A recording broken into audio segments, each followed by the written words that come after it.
Hello, everyone. I love the networking going on, the conversations. Great conversations lead to conversions. Your network is your net worth. Today, I'll be talking about how to sell without selling. Who here loves to sell? Who here feels awkward when it comes to selling? Who feels awkward when they're being sold to? Who would love to learn to sell naturally through natural conversations? Wonderful. And that's what I'll be sharing with you today, how to sell without selling. So starting with a quick introduction, I'm Roy Kwan. I'm a business and career coach. Prior to going to coaching, I spent 13 years as a business improvement consultant lead, working for large financial institutions such as NAB, Allianz, QBE, helping executives to improve their process, operational efficiency, customer experience, and compliance. 5 years ago, I started coaching as a side hustle. And then 3 years ago, I went part-time in my corporate job. And then 2 years ago, I went full-time into coaching. When I started coaching, I knew that I was a good coach right at the beginning, but I struggled at sales. Sales was so difficult for me and so painful. And I hope to minimize your pain by sharing what I've learned through hard experience. In addition to business strategic coaching, I'm also highly skilled when it comes to mindset. I'm certified in neuro-linguistic programming, timeline therapy, hypnotherapy, and I've done extensive training in business coaching, entrepreneurship coaching, public speaking coaching, life coaching, relationship coaching, and wellness coaching. And I integrate all these disciplines together to help my clients to achieve their full potential. As you probably already know, business is a very difficult place to operate in, and you need to be firing on all 6 or 8 or 10 or 200 cylinders. And here are some of my clients today. I coach businesses in quite a wide range of industries. We've got fashion, tax depreciation, finance broking, video production, marketing, retail, tech, party planning, demolition, disability, coaching, carpentry, and architecture, and more.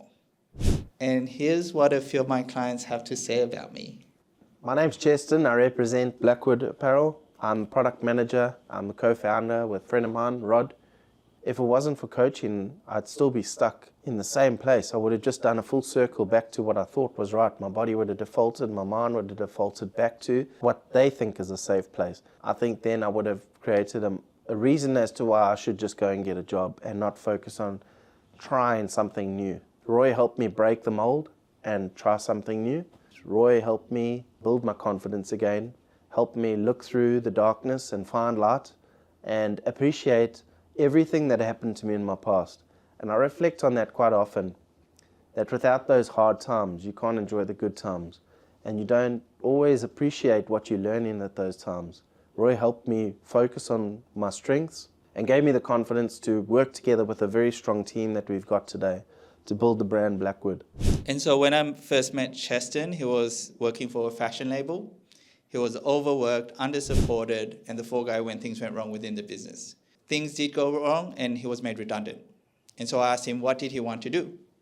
And he said he wanted to start his own fashion label. And I was like, excellent, let's do that. How much money do you want to make in the first 6 months? He said 300K top line revenue. I said, excellent, let's do that. 7 months in, he's done 400K. And he's selling his clothing in Australia and overseas, and I'm wearing his blazer and shirt right now. Hi everyone, my name is Patrick Chu. I'm the founder of TDQS, Tax Depreciation Quantity Surveyors. Working with Roy has been a game changer for our business. In just 3 months, he helped us double our turnover with his strategy insights, an extensive network in sales, marketing, recruitment and more. His approach is both innovative and practical, allowing us to implement changes quickly and see immediate results. Roy not only provided us with a solid strategy, but also connected us with key players, opening doors that previously couldn't access. His connection in sales and marketing is unparalleled, and his ability to identify and capitalize on opportunities is remarkable. We are incredibly grateful for Roy's dedication and support. His impact on our business has profound, and we look forward to continued success with his ongoing guidance. If you're looking for a business coach who can deliver tangible results and truly transform your business, look no further than Roy Kwan. And so when I first met Patrick, he had left his corporate job and to run his own business, providing tax depreciation and quantity surveying services. And at that stage, his wife was telling him to go back to his job because he wasn't making enough money. After a few months, I helped him to, as he said, double his revenue. I also helped him to double his previous salary. And for this financial year, we put in a plan to double his revenue again. For the last 20 years, I've been an observer in life. I've been a television cameraman, so I've seen people win, I've seen people lose, but I wasn't participating in life myself. I was an observer, so I wanted to build my own company, a children's party planning app, and I got to work during the pandemic building that company up. And we reached a stage where I was stuck.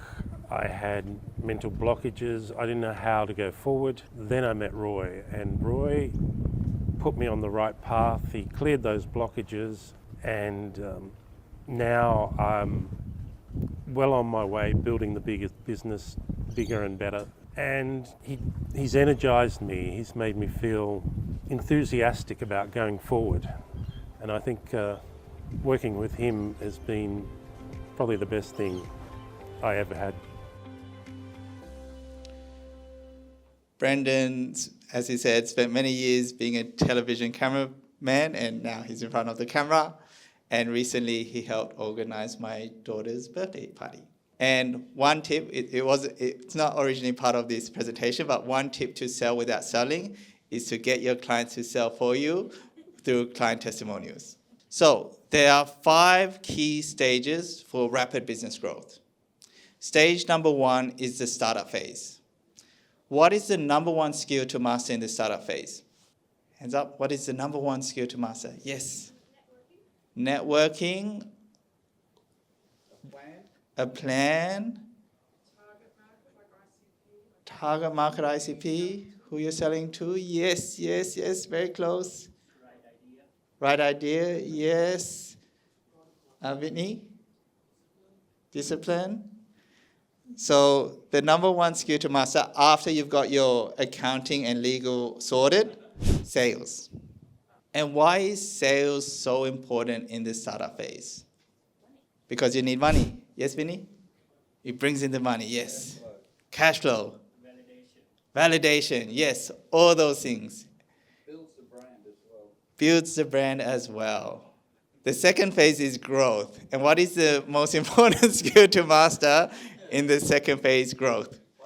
Oh, yes. Marketing. Marketing, yes. And let me define it for you. Marketing is your ability to generate leads, interest. Sales is your ability to convert those leads into money.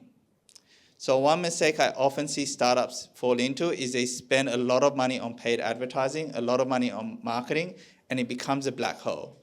And even if they generate leads, they don't convert them into sales, and it's just a cash burn.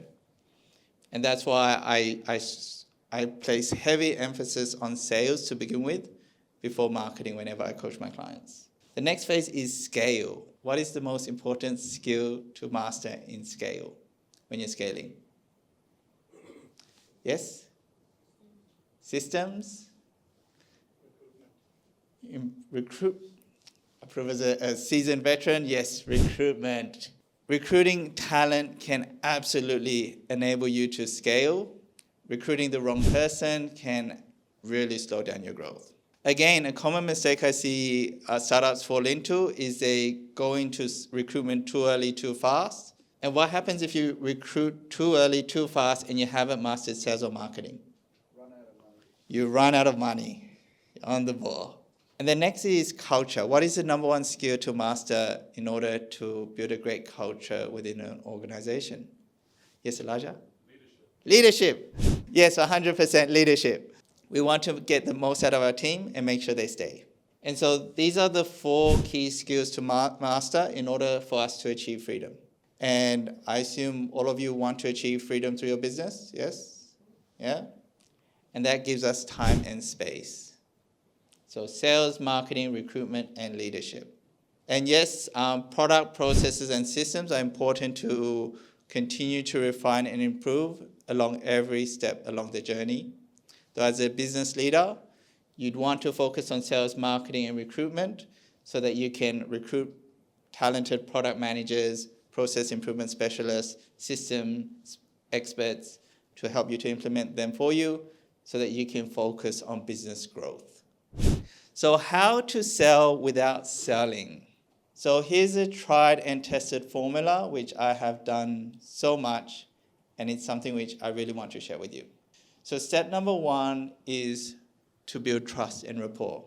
The reason why building trust and rapport is important is it helps build that relationship and the connection. Step number 2 is to ask questions and listen to understand. We want to build trust and rapport first before we ask questions. Otherwise, when you ask questions, it will feel like you're interrogating someone. And then when you ask really good questions, you can help establish a problem, a pain point, a challenge. And that's step number 3. And then you can link those problems to your products or services. And I find the most elegant way to link their problems to your product and services is by giving case studies. And then step number 5 is the ask. Well, first you offer to help and ask for their commitment, whether it's their contact details, time, appointment, or money.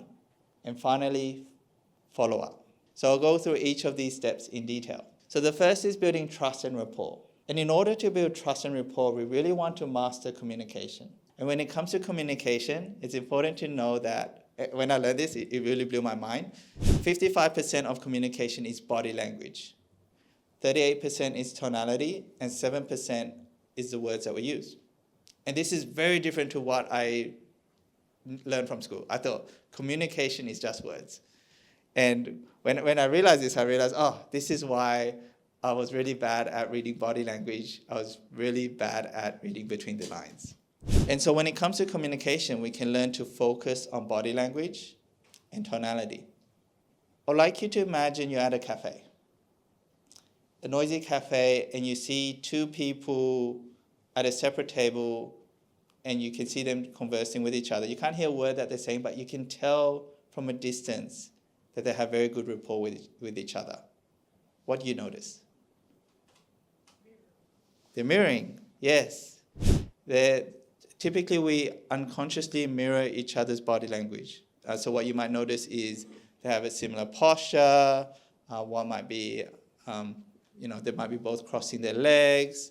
They might be, they might be both very energetic, and they're matching and mirroring each other's body language, their tonality, and their energy. And so I remember when I started my journey, I really lacked confidence, but I remembered matching and mirroring.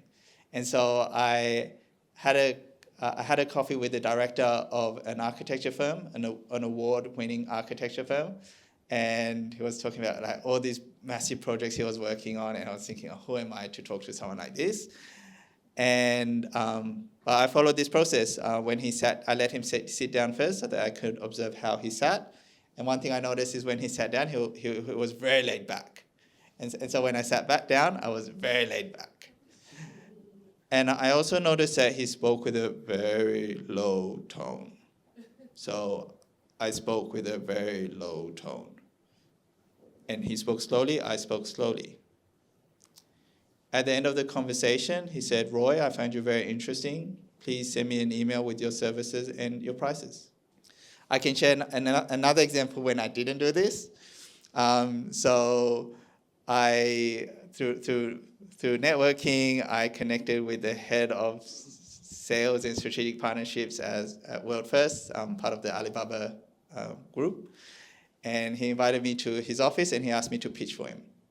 And he said if I can pitch to him, he'll let me to pitch to the rest of the floor. And then in the first few minutes, he cut me off and said, "Sorry, Roy, you've lost me. I don't have trust in you." Yeah, that's it. Fortunately, I was able to recover the conversation. But later on, when I spoke to him about it, he said he was he told me that he was very frustrated with me because I wasn't matching his energy. He was very energetic, and I was very slow and calm, and he just found it very, very frustrating. And so whenever I think of a conversation which went well, it was because I was matching and mirroring body language. When it didn't go so well, I wasn't matching and mirroring body language. Very, very powerful tool. The second step is to listen, to ask questions, and listen to understand. And this was very different from how I used to have conversations. I used to think, oh, I need to talk all the time to be interesting. And if I'm not talking, people won't find me interesting. But when I came across this, I thought, oh, wow, this is very different. I ask questions. I have a genuine interest in other people, ask them questions, and learn more about them. And instead of listening to respond, listening to understand. And what I've since learned is by being really good at asking questions, you can actually establish yourself as an expert in a particular area, even if you don't say anything, even if you don't give any information. So I remember one time I was invited by a client to a Forbes event, and through the client I was able to attend the VIP event afterwards. I was talking to a business director, and I was just asking questions about his business. And he said, oh, wow, like, you really know a lot about my industry. And then he asked me, what do you do? And I said, oh, I'm a business coach. I thought it was interesting because I knew some things about the industry, though I knew to ask questions which would be most pertinent to a business owner to grow its business. And so the quality of the questions determines the quality of the conversation. And so one technique is to ask really good questions. Another technique which I've learned recently from my business partner is actually called the Imago process, which is something he took from relationship counseling, and he's applied it to a sales process with great results, and now I do the same. And so basically what it is you listen to what the person says, repeat back verbatim what they've said, pause, and allow them to elaborate more, and then repeat back what they've elaborated on, pause, and allow them to elaborate more, and then you just keep talking, just repeating back what they say. And the thing is, the person leaves the conversation feeling listened to and understood, listened to and heard. And in this day and age, this is such a rare experience to have. And when people feel listened to and heard and understood, you have that trust and rapport. And there'll be, when you show genuine interest in others, they will naturally reciprocate and show genuine interest in you. And then by asking really good questions, it enables step number 3, which is to establish the problem. And so you can ask questions like, how is this a problem? How long has this been a problem for you? Recently, I've come across a new framework called PRISM. So problem, reasons, impact, success, and measure. So you can ask them, okay, what is the problem? What is the reasons behind the problem? What is the impact of the problem? How much is this problem costing you? What would the opposite of the problem be? What would success look like? And how would you measure success? And so recently I was at a Spark Festival event talking to one of the organizers. He was telling me about, in his startup, he's always putting out fires. And then I asked him the question, how much are these fires costing you? And he was taken aback. Like, he said, oh, wow, that's a really good question. Because all this time he's like really focused on just putting out fires. He hasn't really thought about how much putting out fires cost him. And then I got him to think about what could he do proactively to avoid fires. And then he said, Roy, I need you to come in and talk to my other founders. Here's a phrase which I use a lot. A problem well defined is a problem half solved. And so even just helping someone to elaborate and understand their own problems, you're also helping them to solve them themselves. When I learned this step, I was taught link their problem to your products and services. What I have found from my personal experience, it's even more elegant to link their problem to your case studies. So back in the day, they say, oh, I used to struggle with, say, insomnia. And then we're like, oh, yeah, I help people with insomnia. Instead of saying that, I now say, my first client, she had insomnia for 3 years. And after I cleared all those negative emotions, she no longer had trouble sleeping. She stopped taking sleeping medication, and she works as a night shift nurse. And I found that to be more elegant than just saying, oh, yeah, I can help you with that problem.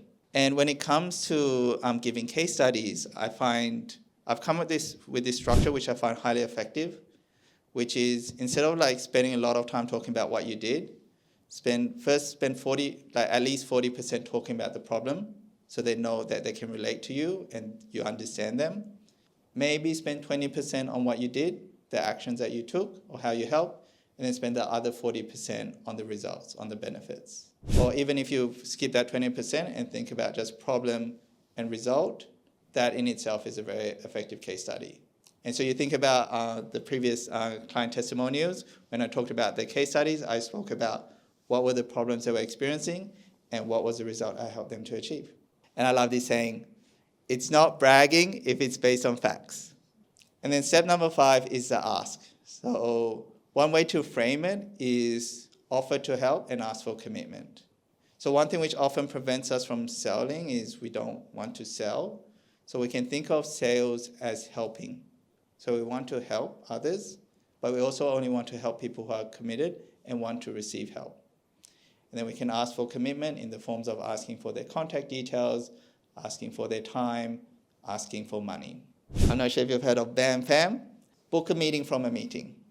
And so whenever you catch up with someone and they show interest in what you do, instead of just, let's catch up later and we'll send emails back and forth, I ask them, okay, say if they need more time to think about it, how long do they need to think about it? 2 weeks? Okay, let's book a catch up in 2 weeks' time. And TOEFL, take ownership and follow up. The energy you put into a business is the energy that you receive. And hopefully the energy you receive is money. And so how to sell without selling? Step number 1, build trust and rapport. Step number 2, ask questions and listen to understand. Step number 3 is to establish the problem, the pain point, the challenge, the fire. Step number 4, link the problem to your case studies. Step number 5, offer help and ask for commitment. And step number 6, follow up. And I'm going to show a demonstration of this in practice. How many of you have heard of the Wolf of Wall Street? Jordan Belfort? Yes. Here he is. Hello, Mr. Belfort. Thank you so much for being here. I have one question, and I'm a huge fan of your film, so this just comes quite naturally. Can you please sell me this pen?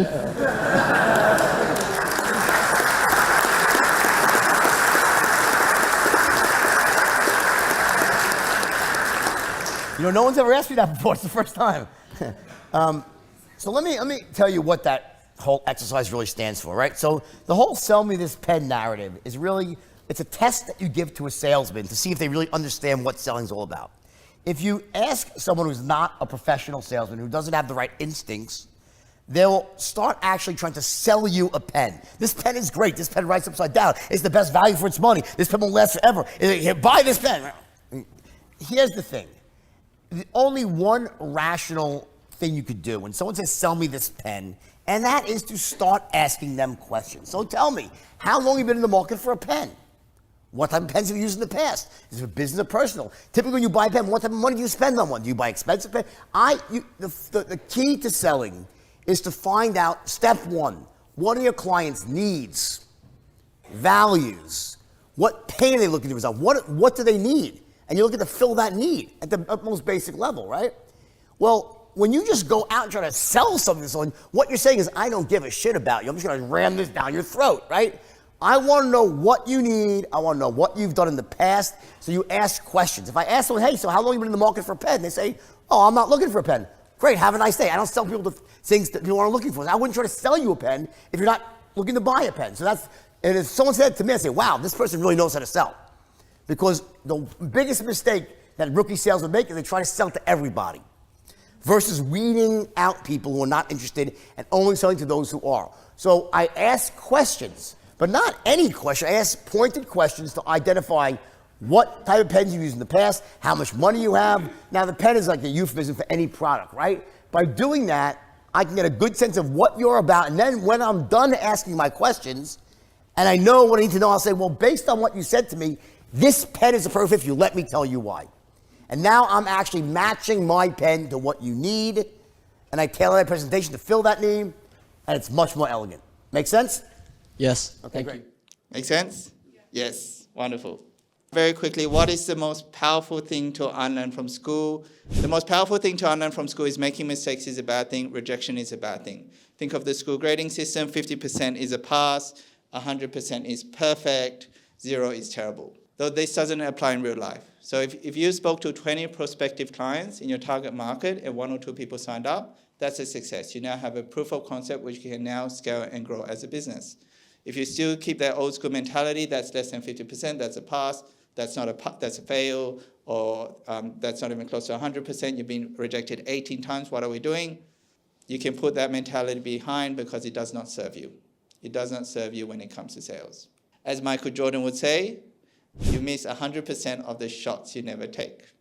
And just a quick random story, I do Brazilian Jiu-Jitsu, I now have a blue belt. And what's interesting is there's Japanese Jiu-Jitsu and there's Brazilian Jiu-Jitsu. And they teach the exact same techniques, but the only difference is how they train. In Japanese Jiu-Jitsu, you learn the same techniques, headlocks, submissions, breaking arms, etc. But you're training with a willing partner, like who's willing to go through the techniques with you, to demonstrate the techniques with you. With Brazilian Jiu-Jitsu, the way we train is we train by fighting or sparring or rolling with each other, and our partner knows the moves and wants to stop you from doing it, and we're really going back and forth and applying what we've learned with resistance. So yes, in theory, you can learn, you can understand the theory of Brazilian Jiu-Jitsu by watching YouTube clips, but you can only really learn Jiu-Jitsu by applying it under pressure, under stress, where there's resistance. And the same goes for entrepreneurship. And so I run an entrepreneurship accelerator called the Pro Accelerator.